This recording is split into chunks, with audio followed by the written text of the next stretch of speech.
Hello दोस्तों, स्वागत है आपका एक बार फिर से 30 डे पीएचपी चैलेंज के अंदर। और आज है हमारे चैलेंज का डे नंबर 24। और आज हम देखने वाला है कि हम किस तरीके से ब्लॉक को ऐड कर सकते हैं, यानी कि मुझे डेटा को इंसर्ट करवाना है बट विथ इमेज। और ये वीडियो है उसका पार्ट 1, जहाँ पे हम देखेंगे कि किस तरीके से हम एक फॉर्म हमने डिजाइन किया है। उसके अंदर मुझे एक कैटेगरी को लाना है डेटाबेस के अंदर से, तो किस तरीके से मैं कैटेगरी को फैच करवा के लाऊंगा। और जो हमारा दूसरा वीडियो आएगा यानी कि पार्ट 2 आएगा इसी का, उसके अंदर हम इमेज के साथ टोटली इसको ऐड करेंगे डेटाबेस के अंदर और वहां से ही उसे डिस्प्ले करवाएंगे।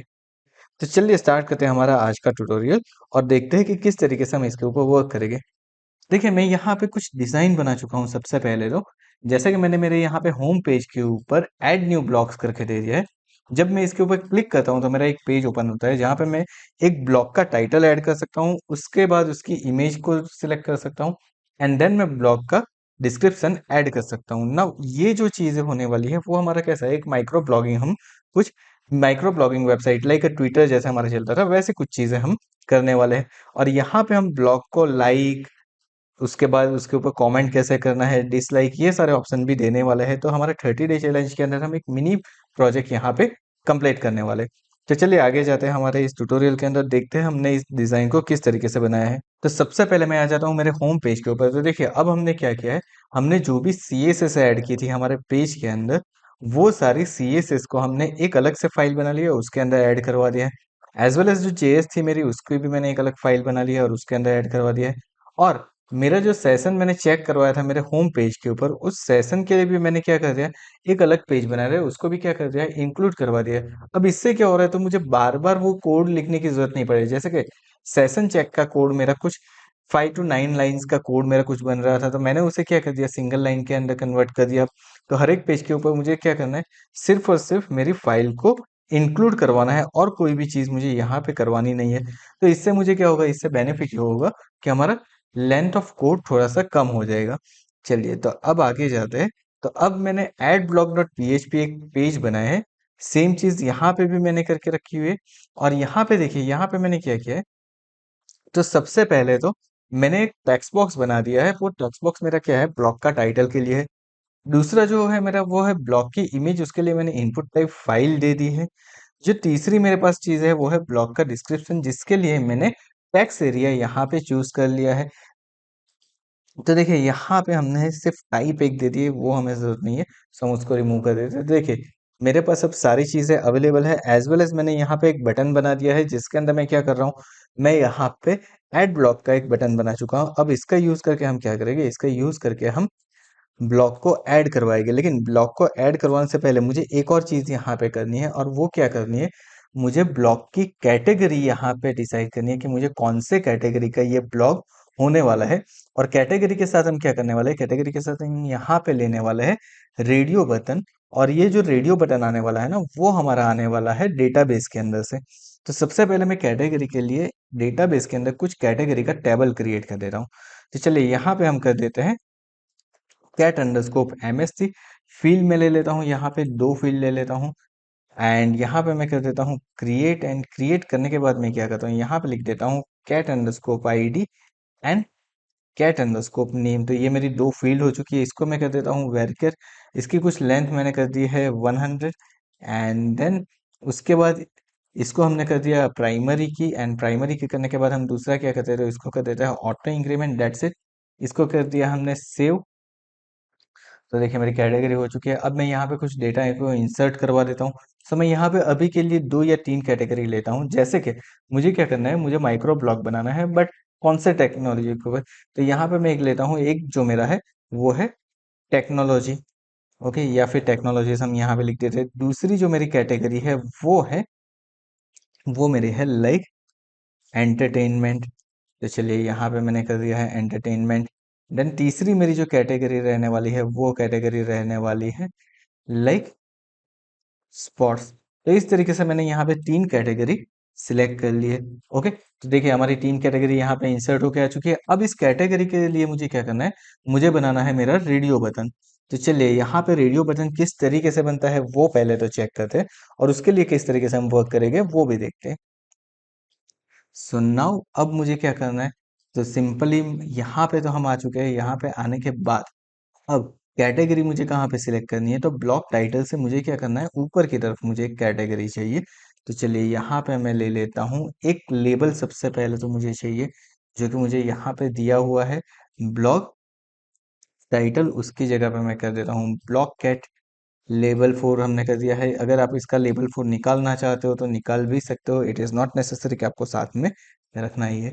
ओके, एंड नाउ अब मैं क्या करता हूँ, एक बार फिर से यहाँ पे एक और लेबल क्रिएट कर देता हूँ।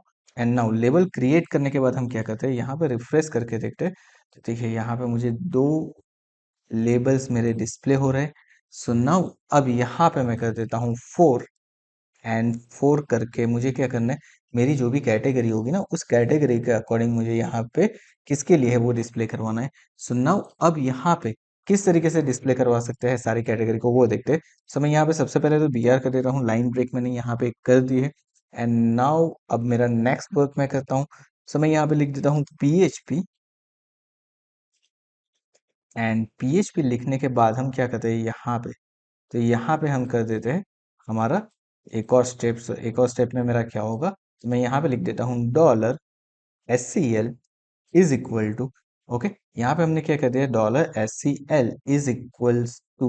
लेकिन मुझे क्या करना है, सिलेक्ट करवानी है, क्या करे, सिलेक्ट करवाना है category. So select category is equal to select star from cat underscore MS3। तो ये मेरी सिलेक्ट की क्वेरी आ चुकी है। नाउ नेक्स्ट स्टेप क्या रहेगा, नेक्स्ट स्टेप रहेगा $RES_cat is equal to dollar con of query, and then मैं लिखूंगा $SCL_cat। अब देखिए डॉलर कॉन अभी तक मेरे पास अवेलेबल नहीं है। सो मैं यहाँ पे क्या कर देता हूँ, यहाँ पे कर देता हूँ इंक्लूड, एंड उसके अंदर मैं लिख देता हूँ हमारी जो फाइल है उस फाइल का नेम config.php। That's it. तो मेरी config.php फाइल भी यहाँ पे ऐड हो चुकी है। एंड नाउ अब मैं क्या करता हूँ, तो अब मुझे यहाँ पे करना है वाइल लूप, क्योंकि मेरे पास मल्टीपल डेटा आने वाले।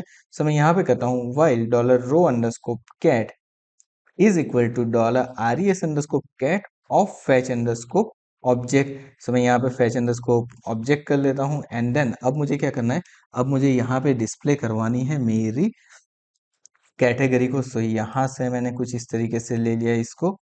एंड दूसरी चीज़, यहाँ से जो मेरे पास इनपुट टाइप है उसको भी मैंने कॉपी कर लिया है। बट इससे पहले आपको याद रखना है, आपको PHP एंड करना है, एंड देन PHP को यहाँ पे स्टार्ट करना है। उसके बीच में आपके HTML के जो भी टैग है वो आने चाहिए। चलिए, सो यहाँ पे इनपुट टाइप में कर देता हूँ रेडियो। फॉर्म कंट्रोल रहेगा, ID जो मेरी रहेगी वो मैं कुछ इस तरीके से करता हूँ कि PHP echo dollar row_cat of cat underscore name, जो मेरी फील्ड का नेम है वो ले लूंगा मैं यहाँ पे। एज वेल एज सेम चीज मैं यहाँ पे भी करने वाला हूँ कि मुझे उसका नेम चाहिए, तो मुझे उसका नेम क्या रहेगा, अब इसका नेम जो रहेगा ना वो कॉमन रहेगा। सो मैं यहाँ पे कर देता हूँ कैट अंडरस्कोप नेम। तो चलिए यहाँ पे मेरा कैट अंडरस्कोप नेम हो चुका है। ओके, एंड नाउ लेबल से यहाँ पे हम लेबल 4 करके कुछ इस तरीके से कर देते हैं। देखिए यहाँ पे सिर्फ अभी मुझे चेक करना है कि ये किस तरीके से मुझे दिख रहा है। सो मैं जाता हूँ यहाँ पे, एक बार रिफ्रेश करता हूँ, देखिए मुझे कुछ दिखा तो रहा है लेकिन प्रॉपर वे के अंदर नहीं दिखा रहा है। बिकॉज मैंने क्लास कौन सा दिया है, फॉर्म कंट्रोल दिया है। मैं यहाँ से फॉर्म कंट्रोल का जो क्लास है उसको मैं यहाँ से रिमूव कर देता हूँ, सेव करता हूँ। एक बार फिर से आता हूँ मेरे पेज के ऊपर। अब देखिए मुझे सारे रेडियो बटन्स डिस्प्ले हो रहे हैं, मतलब मेरी सारी चीज़ें प्रॉपर हो रही है, कि हमारी सारी चीज़ें प्रॉपर हो चुकी है। नाउ अब मुझे क्या करना है, सो नेक्स्ट चीज़ जो मुझे करनी है वो ये है कि यहाँ पे मुझे अगर क्लास ऐड करना है तो कर सकता हूँ, लाइक MB-5 और 3, आप जो भी देना चाहो। मुझे क्या करना है, मार्जिन बॉटम 3 कर देना है, क्योंकि उसके नीचे मार्जिन बॉटम रखना है। एज वेल एज यहाँ पे मुझे क्या पास करना है, मुझे इसकी वैल्यू पास करवानी है। सो मैं यहाँ पे ले लेता हूँ वैल्यू, एंड वैल्यू के अंदर आप कैटेगरी का नेम भी पास करवा सकते हो, कैटेगरी की वैल्यू भी, ID भी पास करवा सकते हो। अभी के लिए मैंने क्या पास करवा दिया है, मैंने उसका नेम ही पास करवा दिया है। मैं कैटेगरी का नेम ऐड कर सकता हूँ, या फिर चलिए हम एक काम करते हैं, कैट ID ले लेते हैं, जो हमने हमारे टेबल के अंदर लिया हुआ है वो चीज़ हम ले लेते हैं। हमारी जो प्राइमरी की है उस चीज़ को हमने यहाँ पे डिफाइन कर दिया है। एंड नाउ एक बार फिर से हमारे पेज को रिफ्रेश करते हैं, एंड कंट्रोल U करता हूँ। तो देखिए मुझे यहाँ पे सारे जो मेरे इनपुट टाइप है उसके अंदर वैल्यू के अंदर हम देखते हैं तो 1 2 3 दिखा रहा है। अब ये वैल्यू मुझे क्या करना है, डेटाबेस के अंदर ऐड करनी है। सो दोस्तों यहाँ पे हमने देख लिया कि हम किस तरीके से जब मुझे ब्लॉक ऐड करवाना है तो कैटेगरी को मुझे क्या करना है, फैच करवा के लाना है। कहाँ पे लाना है? कैटेगरी को फैच करवा के लाना है मेरे पेज के अंदर। तो ये क्या था, ये मेरा पार्ट 1 था हमारे इस ट्यूटोरियल का, जहाँ पे हमने सिर्फ ब्लॉक की कैटेगरी को फैच करवाया है। अब जो हमारा नेक्स्ट पार्ट आएगा उसके अंदर हम क्या करेंगे, उसके अंदर हम यहाँ से ब्लॉक को ऐड करवाएंगे, उसके लिए एक टेबल क्रिएट करेंगे, ब्लॉक का टेबल क्रिएट करेंगे, उसके अंदर इमेज को ऐड करवाएंगे, एज वेल इस उस ब्लॉक को हम डिस्प्ले भी करवाएंगे हमारे एक पर्टिकुलर पेज के ऊपर। So thank you so much for watching this video. अगर ये वीडियो पसंद आए तो वीडियो को लाइक कर दो, चैनल को सब्सक्राइब कर दो और नोटिफिकेशन बेल आइकन के ऊपर भी क्लिक कर दो।